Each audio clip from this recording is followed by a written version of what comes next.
पिछली गाथा में अपराध शब्द की व्याख्या करते हुए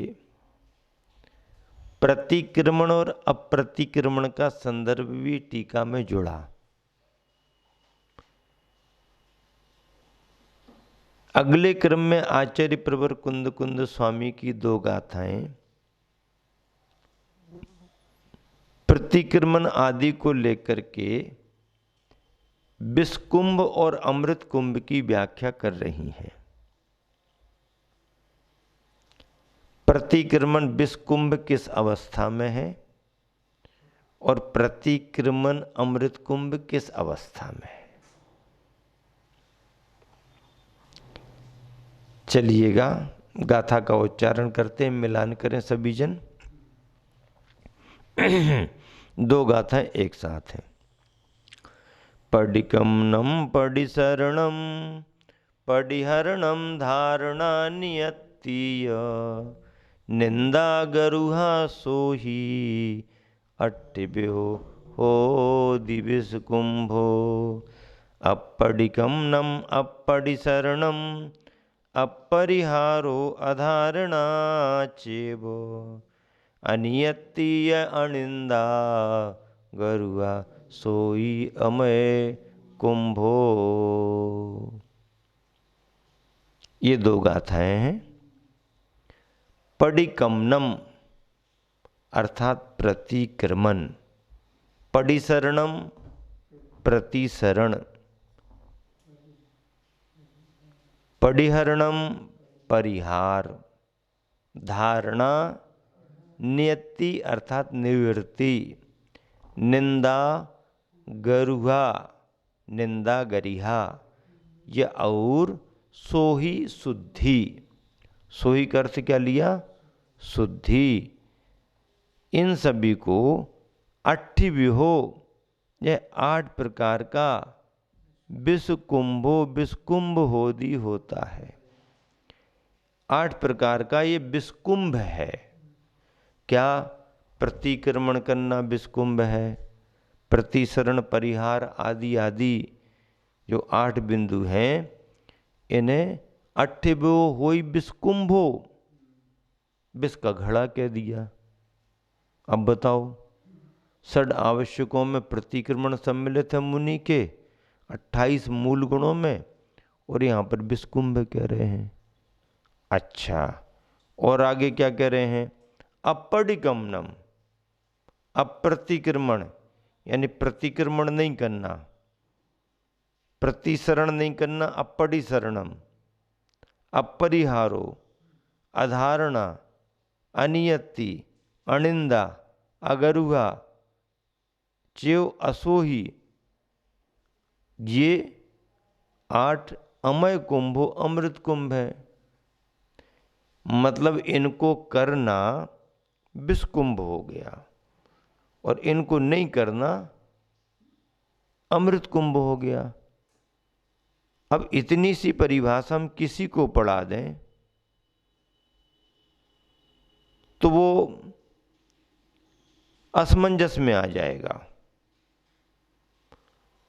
इसीलिए इसको पढ़ाने के पहले ये किस भूमिका की बात है इसको बताना पड़ेगा।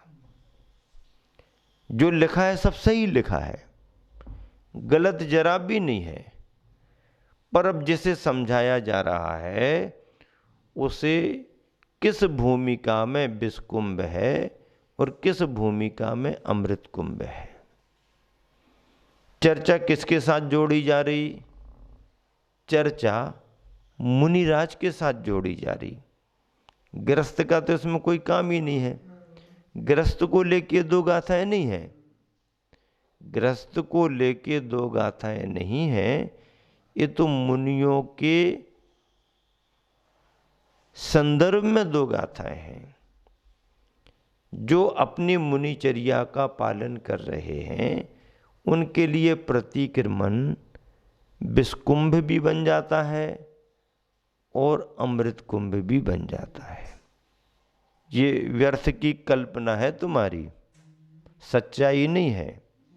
हाँ, नीचे देखो, ये सारा अर्थ होने के बाद में भावार्थ, समाधिस्थ ज्ञानी के लिए। किसके लिए?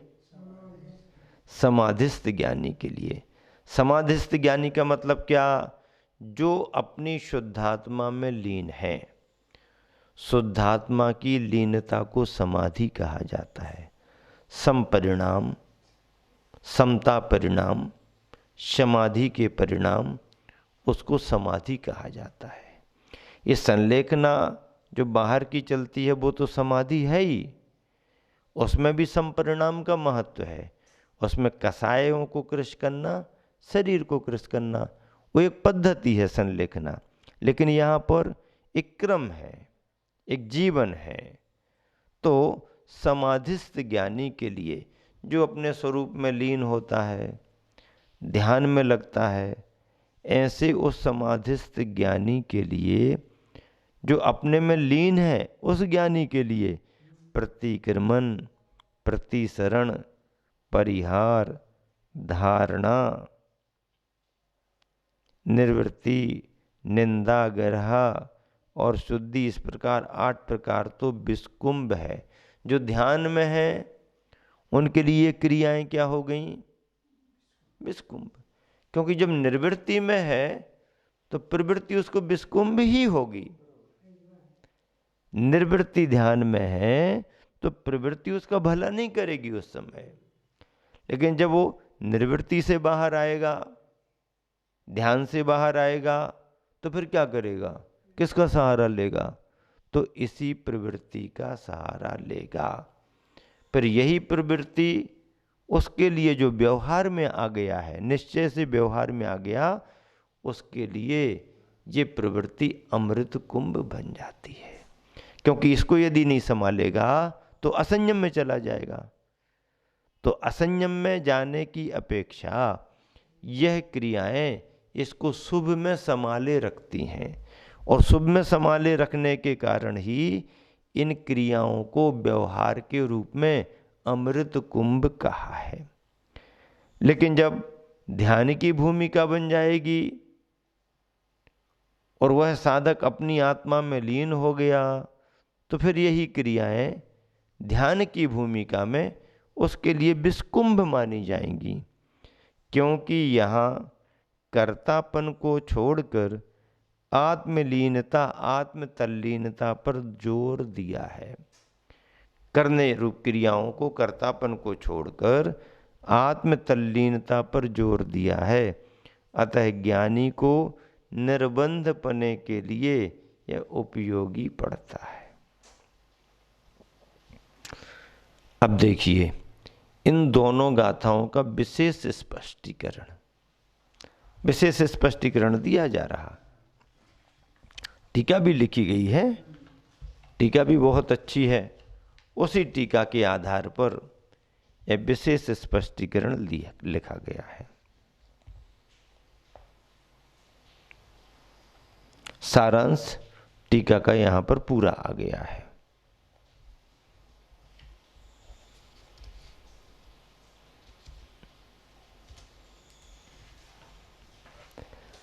क्या लिखा टीका में, उसका सारांश यहां पर आपको पढ़ के सुनाते हैं। अब पहले तो ये समझो ये आठों हैं क्या? आठों ये हैं क्या? प्रतिक्रमण किसे कहते हैं? किए हुए दोषों का निराकरण करना। प्रतिक्रमण का अर्थ क्या? कृत दोष निराकरणम प्रतिक्रमणम। अपने द्वारा जाने अनजाने जो दोष लगे हैं, त्रुटियां हुई हैं, उन दोषों का निवारण करना प्रतिक्रमण है। हम इसे इस रूप में समझाते हैं कि अपनी सीमा के बाहर चले जाना ये अतिक्रमण होता है। भाई आपने अपनी हद पार क्यों की? आपने अपनी सीमा का उल्लंघन क्यों किया? तो अपनी सीमा के बाहर चले जाना, मर्यादा के बाहर चले जाना, इसको अपन कहते हैं अतिक्रमण कर लिया। उन्होंने अतिक्रमण किया है, हमारी जगह दबा ली, हमारी 1 फुट 2 फुट जगह खेत की दबा ली, मकान की दबा ली, तो जिसने दबा ली तो उसको अपन कहते इसने अतिक्रमण कर लिया। तो अपनी सीमा से बाहर जाना अतिक्रमण है। फिर लौट करके अपने में ही आ जाना, इसका नाम प्रतिक्रमण है। हाँ, लौट के अपने में आ जाना, अपनी सीमा के बाहर जाना अतिक्रमण है, और लौटकर वापस अपनी सीमा में आ जाने का नाम प्रतिक्रमण है। किए हुए दोषों का निराकरण करना प्रतिक्रमण। पडिशरण सम्यक्त्वादि गुणों में प्रवृत्त होना, सम्यक दर्शन, सम्यक ज्ञान, सम्यक चारित्र आदि के गुणों में प्रवृत्ति करना, ये पडिशरण है। पडिहरण मिथ्यात्व तथा रागादि दोषों का निवारण करना, मिथ्यात्व का तथा रागादि दोषों का निवारण करना, ये पडिहरण हो गया।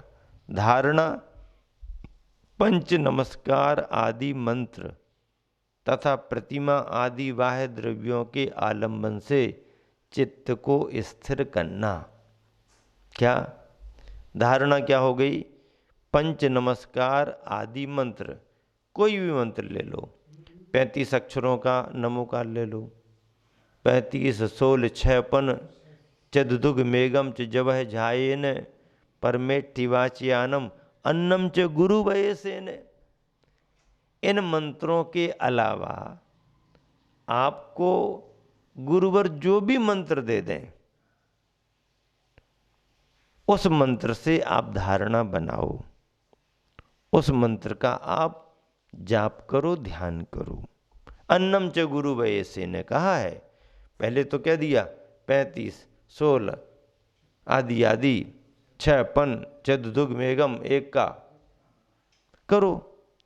इसमें अब भी तो हम बहुत बार कर चुके हैं, कुछ नयापन हो तो फिर गुरुवर तुमको जो बता दें। मारुस मातुस भी तुम्हें मंत्र हो सकता है, मंत्र बना ही बना। नहीं नहीं, मंत्र तो अलग प्रकार के होते हैं, मारुस मातुस कैसे हो सकता है? अरे उस शिष्य के लिए गुरुवर के द्वारा दिए गए वो शब्द ही मंत्र थे। मारुस मातुस मारुस मातुस, मारुस मातुस में क्या? राग मत करो, द्वेष मत करो। अब इससे बड़ा मंत्र और क्या होगा वीतरागता का? राग मत करो, द्वेष मत करो। मान लीजिए कोई आकुलता व्याकुलता करने लगे और उनसे कह दिया शांति रखो, तो ये मंत्र नहीं है क्या? मंत्र है, शांति रखो का संदेश दे दिया। तो इस तरह पंच नमस्कार आदि मंत्र तथा प्रतिमा आदि बाह्य द्रव्यों के आलंबन से चित्त को स्थिर करना, नियतीय निर्वृत्ति बहिरंग विषय कसाय आदि में जो इच्छा युक्त चित्त होता है, बहिरंग विषय कसाय आदि में जो इच्छा युक्त चित्त होता है, उसका निवारण करना। उसका क्या करना? निवारण करना। निंदा अपने आप की साक्षी से दोषों का प्रकट करना। अपने आप में, कोई सामने नहीं है, पर अपने आप में ही पापिष्ठेन दुरात्मना जड़ दिया माया बिना लोभिना, मैं रागी हूँ, दोषी हूँ, मोही हूँ, ये भी हूँ, वो भी हूँ, ये अपने मन में भाव आना, इसका नाम है अपने दोषों की आलोचना करना, निंदा है। अपनी निंदा। निंदा दूसरों की आसान होती है, अपनी नहीं होती है।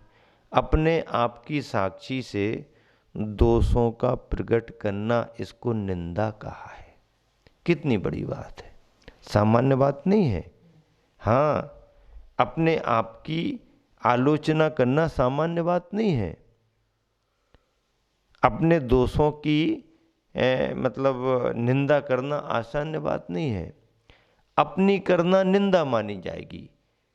अच्छा, अपनी करना और अपने में ही करना, अपनी करना और अपने में ही करना, वहाँ गुरु नहीं है, प्रभु नहीं है। अपने आप में अपनी करना, ये निंदा है। गरुहा, गुरु की साक्षी से दोषों को प्रकट करना। निंदा और गरिहा में क्या अंतर है? निंदा अपनी ही अप्यसखियम, आत्मसाक्षी पूर्वक, अप्यसखियम जो काम होता है वह निंदा कहलाती है। गरुहा, गुरु की साक्षी से दोषों को प्रकट करना गरिहा कहलाती है। सोहीय, शुद्धिय, किसी भी प्रकार का दोष हो जाने पर प्रायश्चित लेकर उसका शोधन करना। किसी भी प्रकार का दोष हो गया है तो प्रायश्चित लेकर के उसका शोधन, संशोधन करना। इन 8 शुभ विकल्पों वाला शुभोपयोग। कौन कौन से 8? परिक्रमण, प्रतिक्रमण, प्रतिसरण, प्रतिहरण, धारणा, निर्वृत्ति, निंदा, गरिहा और शुद्धि। निंदा, गरिहा और शुद्धि, इन 8 शुभ विकल्प, ये शुभ हैं, अशुभ नहीं है। प्रतिक्रमण कौन करेगा? जिसके मन में अपनी आत्मा के प्रति कुछ भावना चल रही हो, वही तो प्रतिक्रमण करेगा। प्रतिसरण कौन करेगा? जो सम्यक्ति है, सम्यक्ति के गुणों में प्रवृत्त होगा। ये जो 8 शुभ विकल्प हैं, ये शुभोपयोगी भाव हैं, अशुभोपयोग नहीं है। ये शुभोपयोगी भाव हैं, मुनियों की चर्या के आवश्यक भाव हैं। इसके बिना मुनि का व्यवहारिक जीवन नहीं बनेगा। इसके बगैर व्यवहार रत्नत्रय नहीं पलेगा। इसके बगैर व्यवहार नय नहीं सदेगा। और एक नय यदि छिन्न भिन्न हो जाए, देखो व्यवहार नय को यदि हम गौण कर दें तो तीर्थ का विच्छेद हो जाएगा, क्योंकि साधक फिर बचेंगे ही नहीं, साधक की भूमिका ही नहीं है। और यदि निश्चय नय को गौण कर दें तो तत्व की व्यवस्था बिगड़ जाए, तत्व का उच्छेद हो जाए।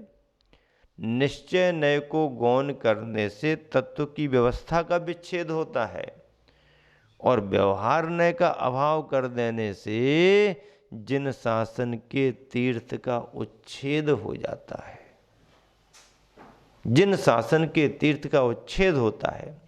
इसलिए दोनों नयों को संभालने की जरूरत है।